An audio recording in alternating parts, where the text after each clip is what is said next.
Noong nakaraang taon po, napansin ko po may kinupo na maliit na bukol sa aking core. Hindi ko po ito masyadong pinapansin dahil hindi na ba rin po ito kasakit. As months go by po ay napapansin ko po lumalaki na ito at sumasakit na rin. Ngunit hindi ko po ito sinabi sa aming mga magulang dahil wala po kami perang mga gamit para pampacheck up. Nitong October lang po ay napansin ko po na malaki na ito at sumasakit na rin. Ako po ay natakot at nag-alala kung ano na ito.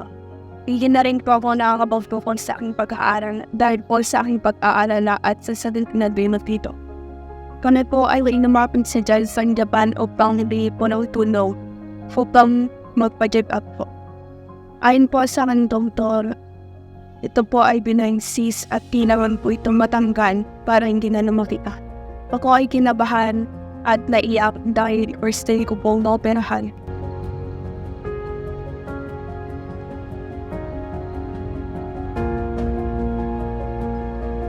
Sa tulong ng Johnson, Japan na po ay naoperahan, hindi naman po masakit ang aking operasyon.